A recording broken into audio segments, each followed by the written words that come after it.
Algunos creen que son los presidentes y primeros ministros los que ejercen el poder desde los parlamentos. Pero no es así. En el mundo actual, el poder se encuentra en manos de un grupo de élite. Se trata de hombres que trabajan en oficinas anónimas. Ellos son los que controlan el mercado de los bonos.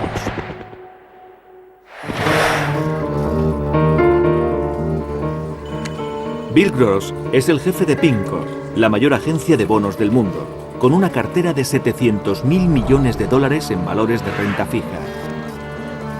Gross es considerado el rey del mercado de los bonos. Le conoceremos como el señor Bond, bono en inglés. Los bonos son la conexión entre la política y el mundo de las altas finanzas. Los gobiernos siempre gastan más de lo que recaudan con los impuestos, a veces mucho más, y para subsanar el desequilibrio venden bonos y pagan intereses. Pero si el comprador quiere desprenderse de los bonos, el gobierno no le devuelve el dinero. Se venden en el mercado de valores de renta fija como la bolsa de Tokio.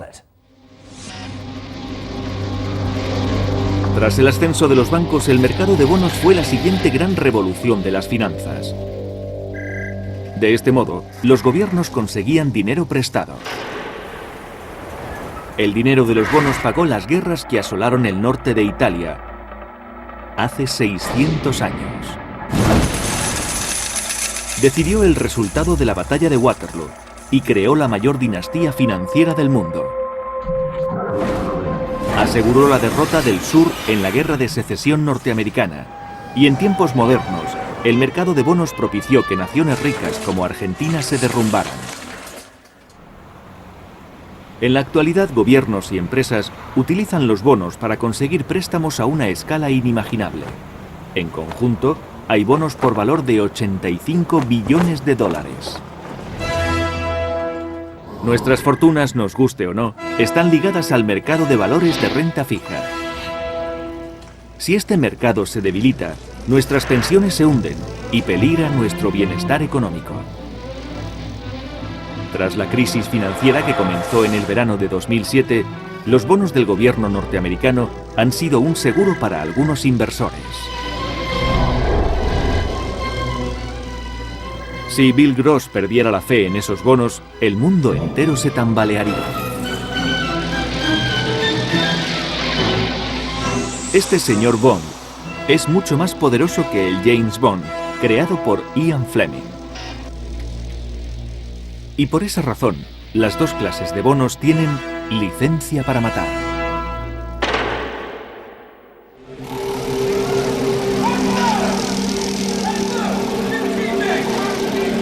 El poder del dinero. La dependencia de los bonos.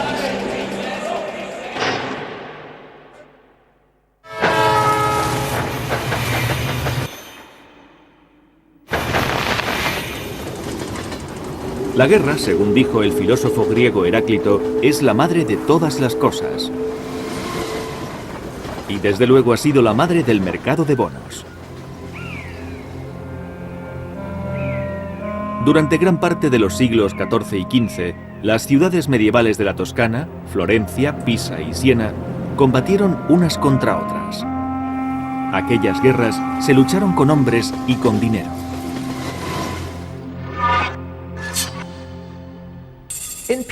En el cuadro La batalla por el dinero de Pieter van der Heyden, vemos que huchas, cajas fuertes y barriles de monedas luchan unos contra otros con lanzas y espadas. Los versos en holandés dicen: para el dinero y las posesiones vale toda clase de lucha. Pero igual podría decir: la guerra es imposible sin dinero para pagarla.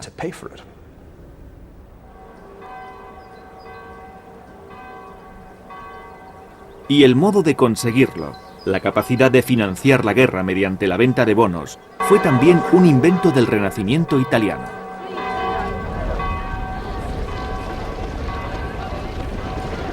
En lugar de obligar a sus ciudadanos a ir a la guerra, las ciudades contrataban mercenarios, los condottieros, que con sus ejércitos anexionaban tierras y riquezas ajenas. En las décadas de 1360 y 1370, un condottiero destacó sobre todos los demás. Este es su retrato. El pueblo, agradecido, lo colocó en la Catedral de Florencia. Aunque no lo parezca, este mercenario provenía de Essex. Combatió con tal destreza que los italianos llamaron a Sir John Hawkwood Giovanni Acuto, es decir, Juan el Agudo. El pueblo de Florencia le ofreció este castillo como recompensa por sus servicios.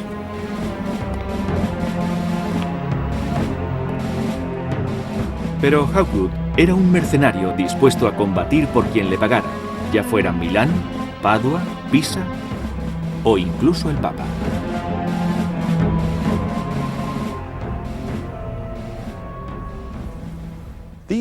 Estos frescos del Palazzo Vecchio de Florencia muestran a los ejércitos de Pisa y Florencia en el año 1364. En aquel momento, Hawkwood apoyaba a Pisa, pero 15 años más tarde cambió de bando. ¿Por qué? Porque el dinero estaba en Florencia. El coste de aquellas guerras hizo que las ciudades-estado italianas cayeran en crisis. Los gastos, incluso en años de paz, eran el doble de lo que recaudaban con los impuestos. Para pagar los salarios de Sir John Hawkwood, Florencia tuvo que asumir el déficit.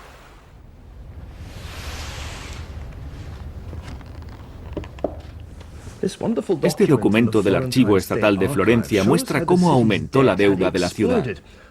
Era de 50.000 florines a principios del siglo XIV y en 1427 llegó a 5 millones.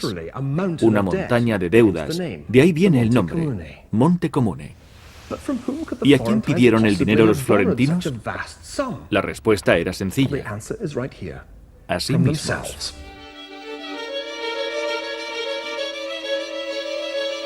Fue una idea revolucionaria que cambiaría la economía para siempre. En lugar de pagar impuestos directos, los ciudadanos eran obligados a prestar dinero a su propio gobierno.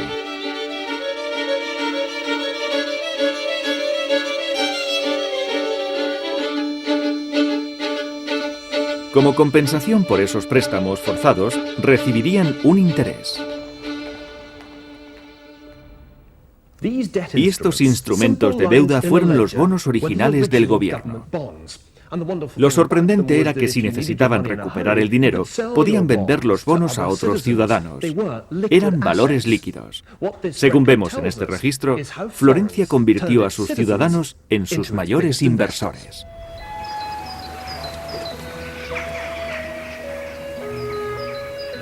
Este recurso marcó el nacimiento del moderno mercado de bonos. Todo el mundo ganaba.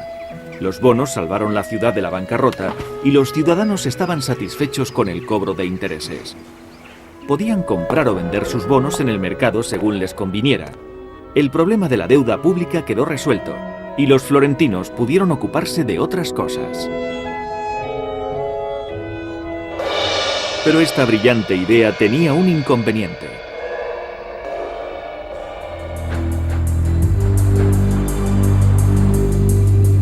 Solo se podían mantener un número limitado de guerras improductivas. Cuanto mayor era la deuda de las ciudades italianas, más bonos tenían que emitir. Y cuantos más bonos se emitían, menos atractivos eran para los inversores. Eso fue lo que ocurrió en Venecia. A principios del siglo XVI, la ciudad había sufrido varios reveses militares. Y el valor de los bonos venecianos se había desplomado.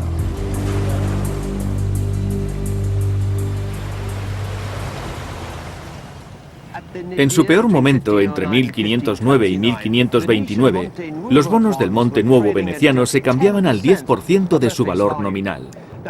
Si se compraban bonos en tiempos de guerra, se corría el riesgo de que la ciudad no devolviera el dinero ni pagara los intereses. Por otra parte, el interés se pagaba según el nominal del bono. Así que si se compraba al 10% de ese valor, se podía ganar un 50%. Así funciona el mercado de los bonos. Se gana en función del riesgo que se asume. El mercado de los bonos establece los intereses de toda la economía. Si el Estado paga un 50%, los demás deben hacer lo mismo.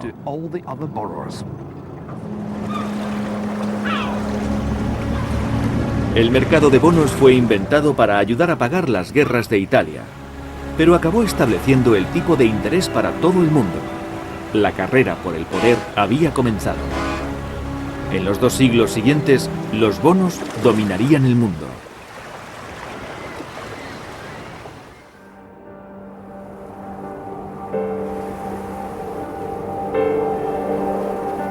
Esta mansión fue edificada por una dinastía financiera que ayudó a ganar la batalla de Waterloo. Uno de los hombres de esta dinastía fue conocido como el Bonaparte de las finanzas, el emperador del mercado de bonos del siglo XIX.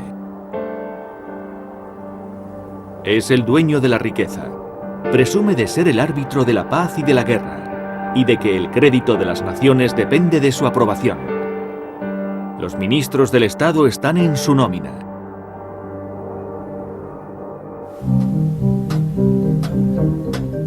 Estas palabras, pronunciadas en 1828 por el miembro radical del Parlamento, Thomas Dunscombe, se referían a Nathan Rothschild. Fue un gran comerciante de bonos y fundó la rama londinense del que sería el mayor banco del mundo.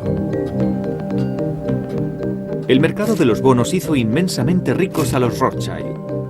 Tan ricos que se permitieron comprar 41 mansiones en toda Europa. Esta es la número 29, Waddesdon Manor, en Buckinghamshire. Ha sido restaurada según su estructura original por Jacob Rothschild, tataranieto de Nathan. Era bajo, obeso, obstinado y extremadamente inteligente. Su dedicación era total. No creo que fuera una persona muy agradable a la hora de hacer negocios.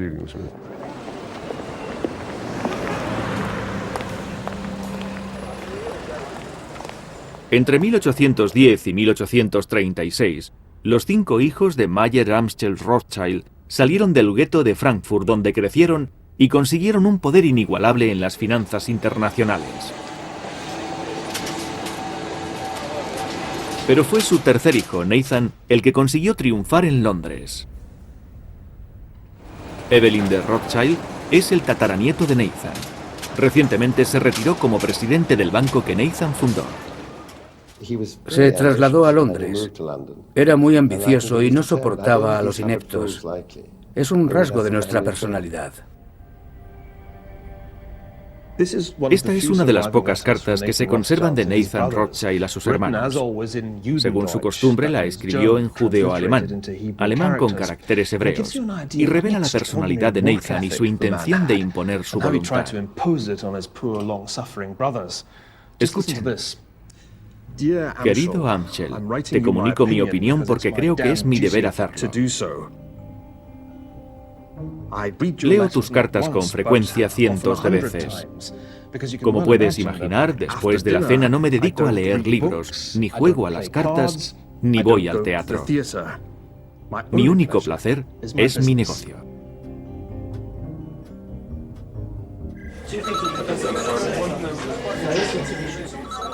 Fue esta determinación, junto con un genio financiero innato, lo que sacó a Nathan de la oscuridad y lo convirtió en dueño del mercado de bonos londinense.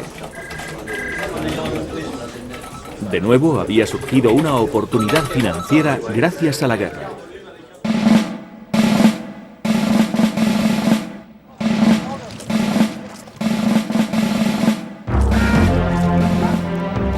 Era la mañana del 18 de junio de 1815. 67.000 soldados británicos, holandeses y alemanes, a las órdenes del duque de Wellington, salieron a luchar en los campos de Waterloo. Sus enemigos eran soldados franceses a las órdenes del emperador francés, Napoleón Bonaparte. La batalla de Waterloo fue la culminación de más de 2 décadas de conflictos entre Gran Bretaña y Francia. Pero fue más que una batalla entre 2 ejércitos.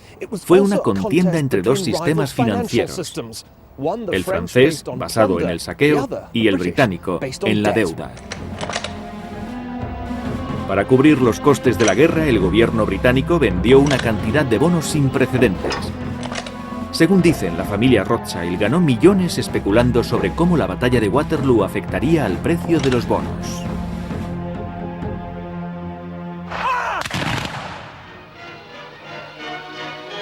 Años más tarde, esta leyenda sobre la especulación judía sería utilizada por los nazis.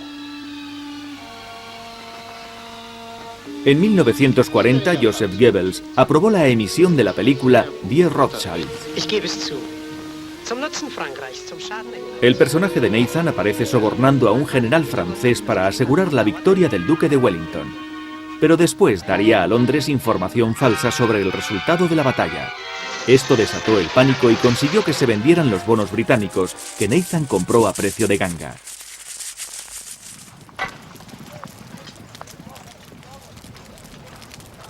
Pero lo que ocurrió en 1815 fue muy distinto. Lejos de ganar dinero con la victoria de Wellington, los Rothschild quedaron casi arruinados. No consiguieron su fortuna gracias a la batalla, sino a pesar de ella. Eso fue realmente lo que ocurrió. La venta de bonos permitió que el gobierno británico hiciera una gran caja. Pero ni los bonos ni los billetes le servían a Wellington.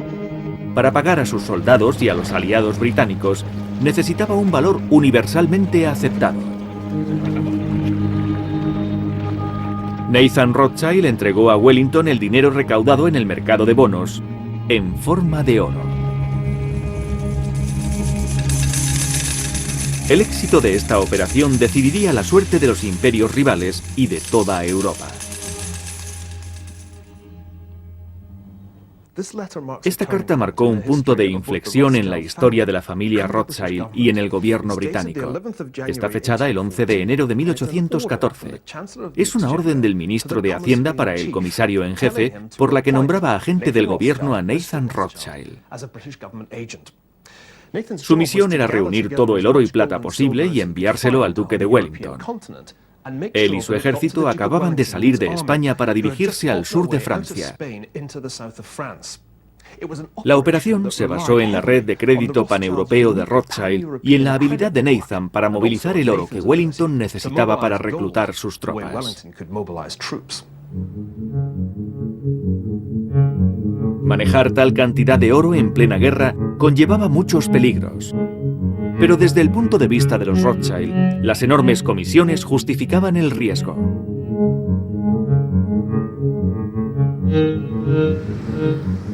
Los Rothschilds se hicieron indispensables para la guerra. Según las palabras del comisario en jefe británico, Rothschild ha realizado de un modo admirable los diversos servicios que le hemos encomendado. Y aunque sea judío, confiamos mucho en él. Los Rothschild fueron muy efectivos como financieros de guerra, ya que disponían de una red bancaria familiar lista para entrar en acción. Nathan en Londres, Amschel en Frankfurt, James en París, Karl en Ámsterdam y Salomon donde Nathan le asignara.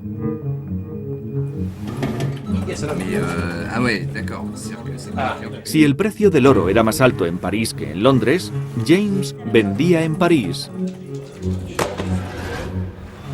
y Nathan compraba en Londres. Creo que su ventaja respecto a familias competidoras como los Barings consistía en que tenía hermanos en los centros financieros de otros países. No sabíamos si ya habían pensado en ello cuando salieron del gueto, pero no creo que tuvieran tanta previsión, aunque cuando vieron la ventaja, la aprovecharon al máximo. En marzo de 1815, Napoleón regresó a París desde su exilio de la isla de Elba. Estaba decidido a revivir sus ambiciones imperiales. Inmediatamente, los Rothschild empezaron a comprar todas las monedas y lingotes de oro que caían en sus manos. La razón por la que Nathan compró tanto oro era sencilla. Suponía que, como todas las guerras de Napoleón, éstas serían muy largas. El oro se apreciaría más con el paso del tiempo, pero esa previsión fue errónea y resultó casi fatal.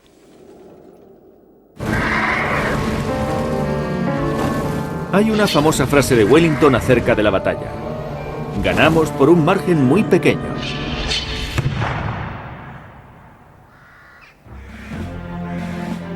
Después de un día de cargas brutales, contraataques y defensas heroicas, la tardía llegada del ejército prusiano resultó decisiva.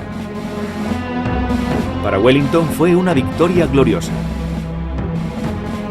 pero no para los Rothschild. Nathan Rothschild fue el primero en conocer la derrota de Napoleón.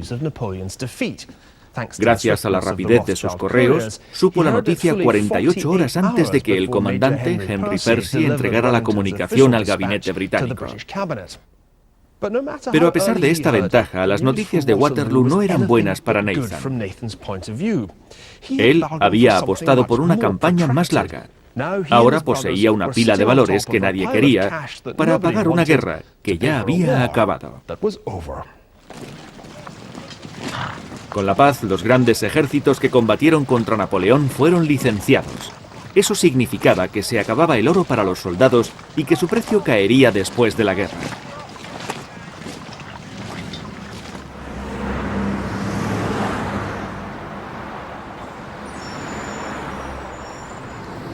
Nathan tuvo que enfrentarse a duras y crecientes pérdidas.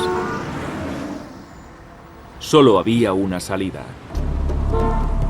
Utilizaría el oro de los Rothschild para hacer una apuesta fuerte y muy arriesgada en el mercado de bonos.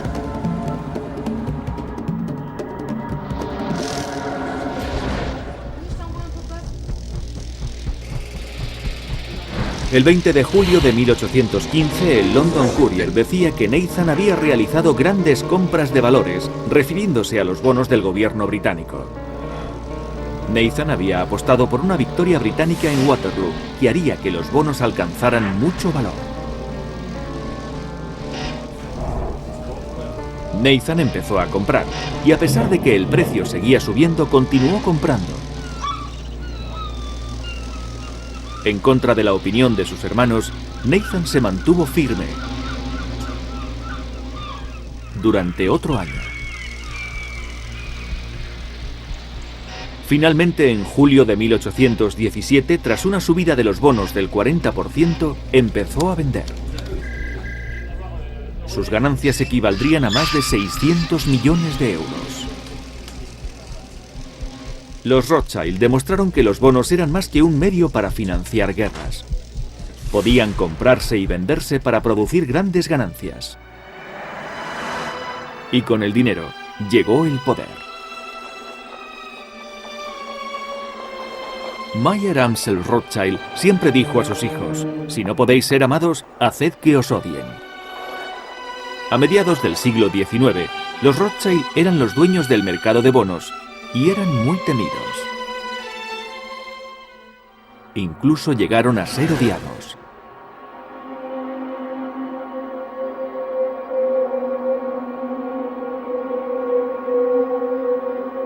El hecho de que fuesen judíos revitalizó los antiguos prejuicios antisemíticos. Hace unos meses, un compañero de la oficina que colecciona pósters encontró este. Me parece un ejemplo extraordinario del antisemitismo personificado en los Rothschild. Refleja el modo en que los veían en otros tiempos. Los Rothschild eran la forma más indeseable del capitalismo judío. La aparente capacidad de los Rothschild de permitir o prohibir guerras era lo que más indignaba a la gente.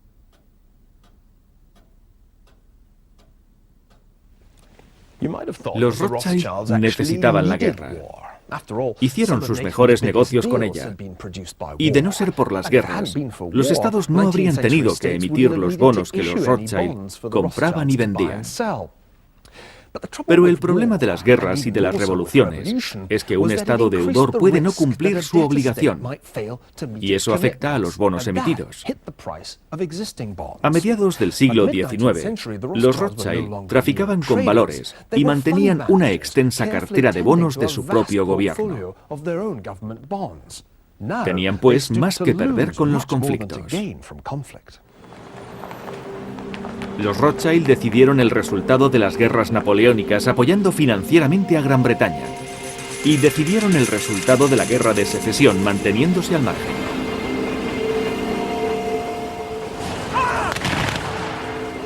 De nuevo, los dueños del mercado de bonos arbitraron el destino de la guerra.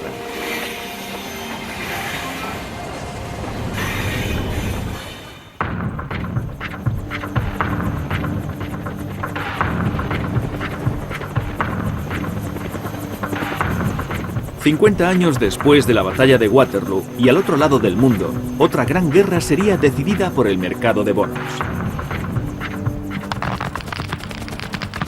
Pero esta vez serían los vencidos los que harían una gran apuesta y perderían.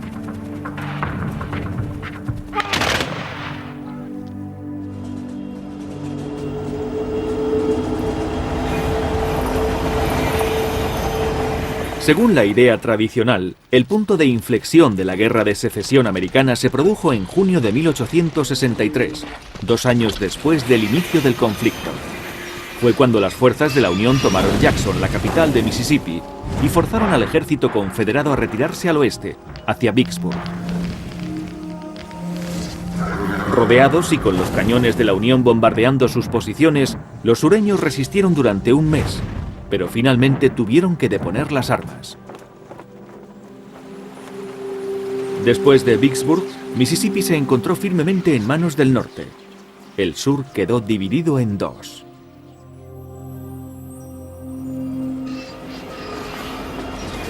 Sin embargo, este no fue el factor decisivo de la derrota del sur. El auténtico punto de inflexión se había producido antes, y la causa fue financiera. A 300 kilómetros de Vicksburg, donde el Mississippi desemboca en el Golfo de México, se encuentra el puerto de Nueva Orleans.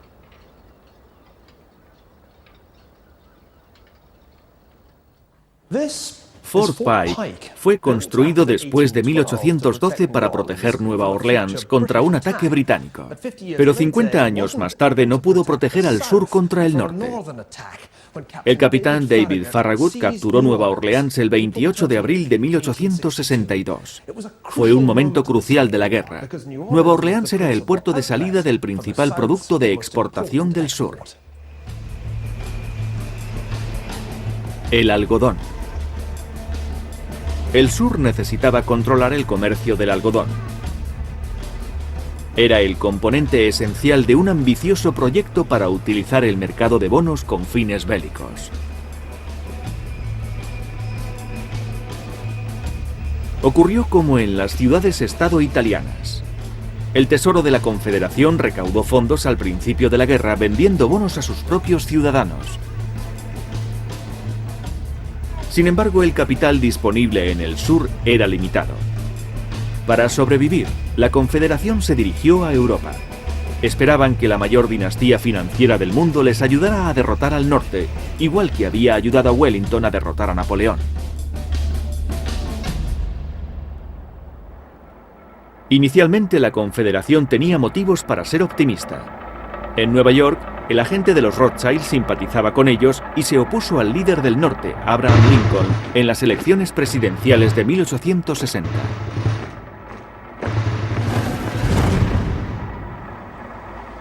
Sin embargo, los Rothschild tenían sus dudas. Ayudar al gobierno británico para derrotar a Napoleón era una cosa, pero comprar bonos de un grupo de esclavistas sureños parecía muy arriesgado. Los Rothschild decidieron permanecer al margen.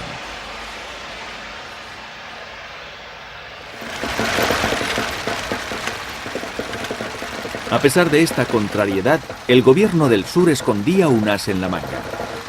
Su estrategia se basaba en el algodón.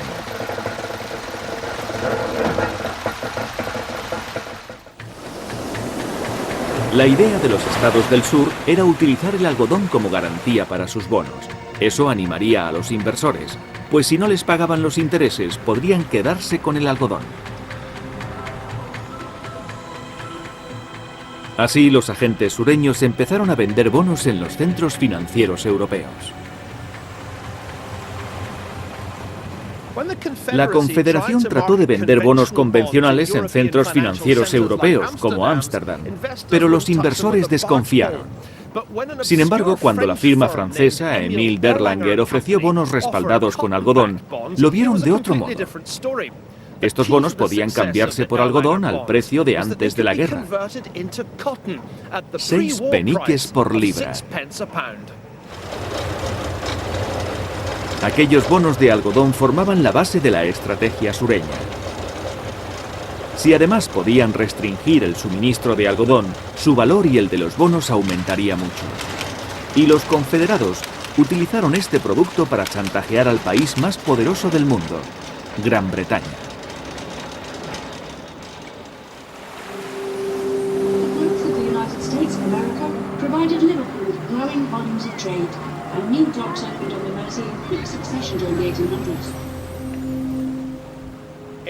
En la década de 1860, el puerto de Liverpool recibía todas las importaciones de algodón. La industria textil era el soporte de la economía británica. Y más del 80% del algodón provenía de los Estados Unidos del Sur. Los sureños creyeron que podrían poner a Gran Bretaña de su parte. Y para aumentar la presión, embargaron todos los envíos de algodón a Liverpool.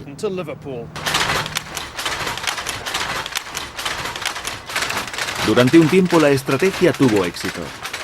Los precios del algodón se dispararon, y lo mismo ocurrió con el valor de los bonos, garantizados por el algodón confederado. El embargo del algodón devastó la economía británica. Las fábricas tuvieron que despedir a sus empleados, y al final la producción se interrumpió en 1862.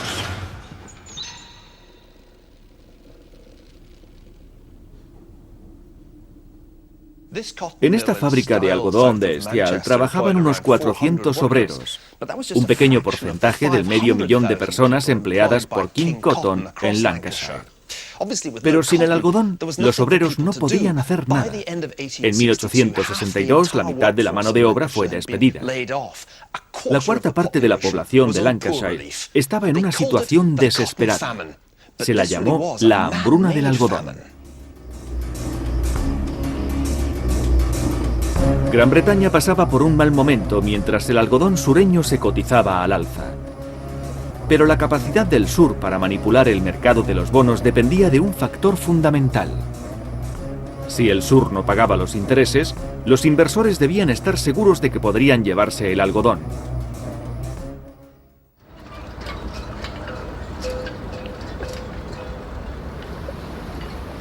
Por eso, la caída de Nueva Orleans el 28 de abril de 1862 fue el auténtico punto de inflexión de la Guerra de Secesión norteamericana. El puerto principal de la Confederación cayó en manos de la Unión, y los inversores que quisieran llevarse su algodón tenían que burlar el bloqueo naval de la Unión.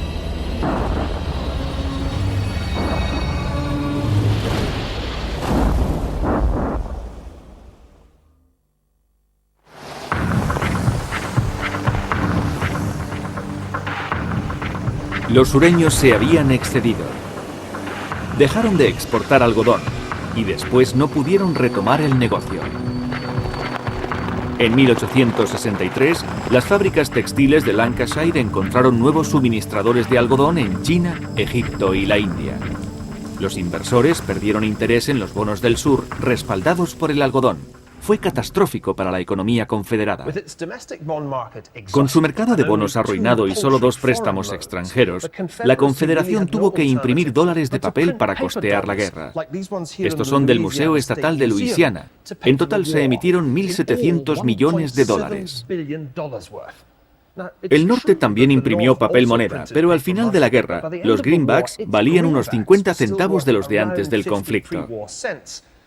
Los greybacks del sur solo valían 1 centavo. Y cuando el dinero empezó a comprar cada vez menos cosas, la inflación se disparó en el sur. En enero de 1865, el precio de algunos bienes se había multiplicado por 90. El sur había hecho todo lo posible por manipular el mercado de bonos y había perdido. No sería la única vez en la historia que un intento similar condujera a una ruinosa inflación.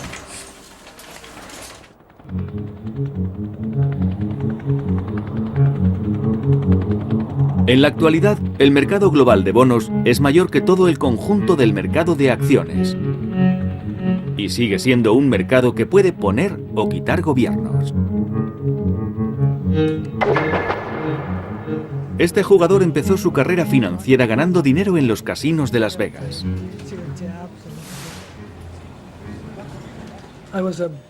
Era jugador profesional de blackjack, uno de los mejores. A finales de los años 60 fui a Las Vegas y utilicé un sistema para contar las cartas. Pretendía llevar a la bancarrota a Las Vegas. Este maestro de la modestia es el rey del mercado de bonos. Controla las mayores inversiones en bonos de todo el mundo. ¿Pero en qué nos afecta? Cuando Gross compra o vende bonos, no solo influye en los mercados financieros y en la política. Influye también en el valor de nuestros fondos de pensiones y en los intereses que pagamos. Solo existe una cosa a la que Mr. Bond tiene miedo, y no es precisamente a Goldfinger, sino a la inflación. El peligro de la inflación es que desestabiliza el interés fijo de los bonos. Si la inflación sube un 10% y el interés fijo es del 5%, eso significa que el propietario de los bonos pierde un 5% con la inflación. Por eso, al primer atisbo de una inflación fuerte, cae el valor de los bonos, y en algunos casos, esa caída es sostenida.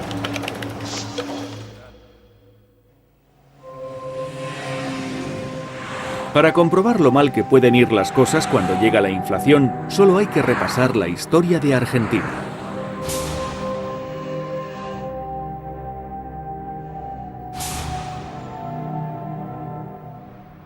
Muchos argentinos opinan que el declive de su economía empezó un día de febrero de 1946. Ese día, el general Juan Domingo Perón, recién elegido presidente, visitó el Banco Central de Buenos Aires. Perón se quedó sorprendido. «Hay tanto oro», dijo, «que apenas se puede andar por los pasillos». El mismo nombre de Argentina indica que es el país de la plata, y el río que fluye por la capital se llama también Río de la Plata.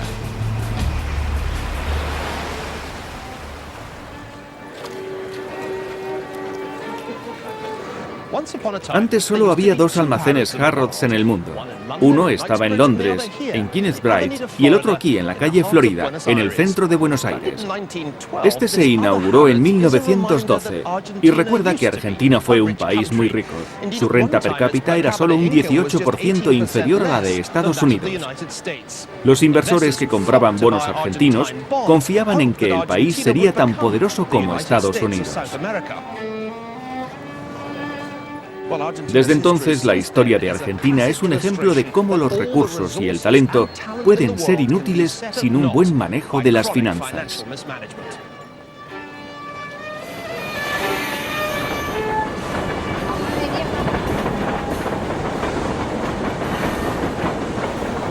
Se han producido muchas crisis financieras en la historia de Argentina, pero la crisis que sacudió al país en 1989 fue la peor de todas.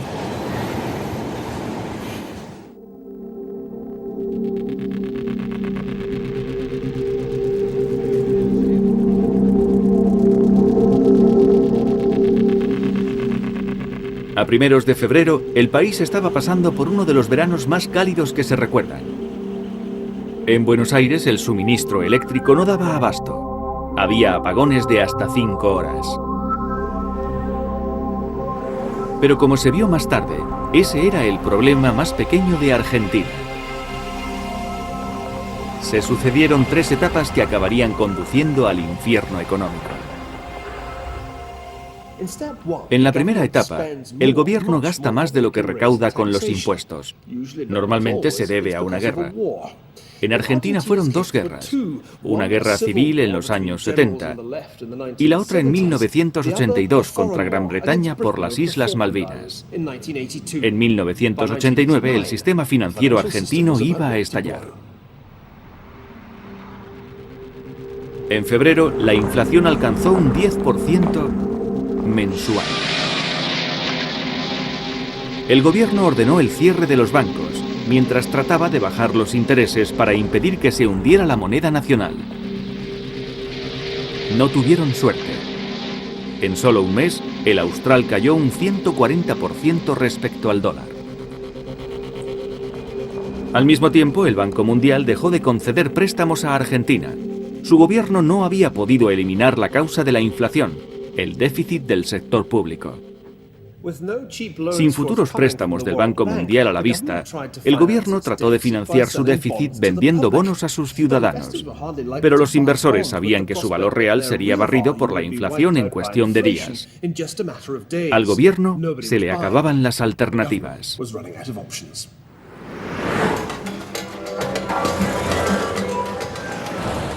En abril, un supermercado anunció por los altavoces que los precios aumentarían un 30% en ese mismo instante. Los compradores, furiosos, volcaron los carros de la compra. Las tiendas se quedaron sin mercancías. No había dinero para reponer las existencias. Fueron meses muy malos, muy malos. Porque a la mañana tenías un precio, a mediodía tenías otro, entonces no podían vender porque la gente perdía, los dueños de los bares perdían. Yo vendía, lo vendía a un precio y le llegaba a otro. Y era continuo, 3 o 4 veces en el día cambiaban los precios. Cuando los precios de los bonos se desplomaron, se sospechó que las reservas del Banco Central se habían agotado. Sin préstamos exteriores y sin nadie que comprase los bonos, el gobierno solo podía hacer una cosa: obligar al Banco Central a emitir más dinero. Pero tampoco funcionó.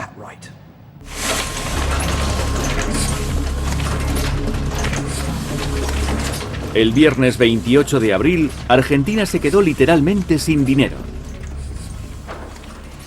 Es un problema físico, dijo el vicepresidente del Banco Central en una rueda de prensa. La Casa de la Moneda no tenía papel para imprimir los nuevos billetes. Y los impresores estaban en huelga.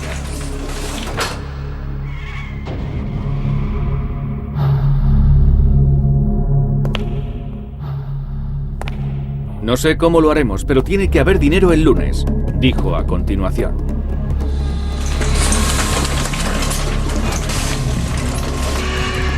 Sin embargo, cuanto más rápido trabajaban las imprentas, menos valía el dinero.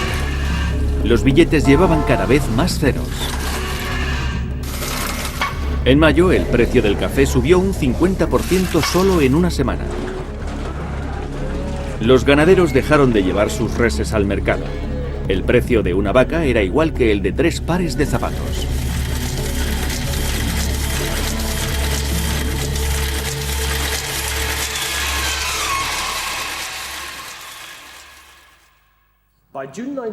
En junio de 1989, la inflación argentina llegó al 100% mensual, un crecimiento anual de aproximadamente un 12.000%. Por ejemplo, salir a cenar en Buenos Aires una noche costaría 10.000 australes en mayo. En junio, habría que pagar 20.000 por la misma cena. Y al mes siguiente, serían 60.000. Necesitaban muchísimos australes solo para comer.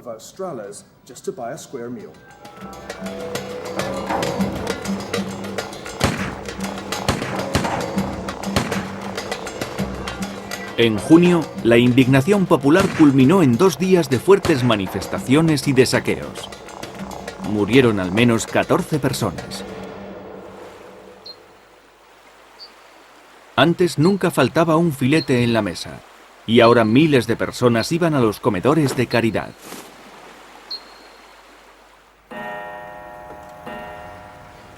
Resulta evidente quién sale perdiendo en casos de hiperinflación. La rápida subida de precios hunde a todos los que dependen de un sueldo fijo. Académicos y funcionarios, cuyo salario es también fijo, pensionistas y sobre todo los propietarios de bonos, que viven de los intereses de su inversión. Buenos Aires está repleta de tiendas de anticuarios. Las joyas, cuberterías y relojes fueron vendidos por familias de clase media que se quedaron sin dinero. En la década de 1920, el gran economista John Maynard Keynes predijo la eutanasia de los bonos. Anticipó que la inflación acabaría comiéndose los valores en papel de familias como los Rothschild. Cuando la inflación barrió el planeta en los años 70, se demostró que Keynes tenía razón. En nuestros días hemos visto una milagrosa resurrección de los bonos. El regreso de Mr. Bond incluso en la misma Argentina. Ha vuelto el mercado de bonos, aterrorizando a los funcionarios norteamericanos que tratan de conseguir un rescate financiero masivo vendiendo miles de millones de dólares en bonos recién impresos. La clave del regreso de Mr. Bond ha sido el aumento de los compradores de bonos.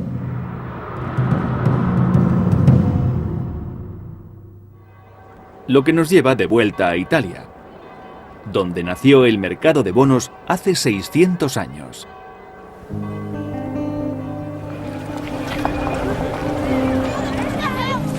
Italia es uno de los países europeos con mayor índice de envejecimiento de la población.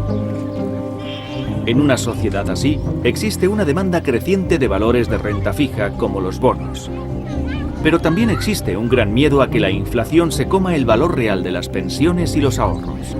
Los bancos centrales sospechan que ser blandos con la inflación influye mucho en el mercado de bonos.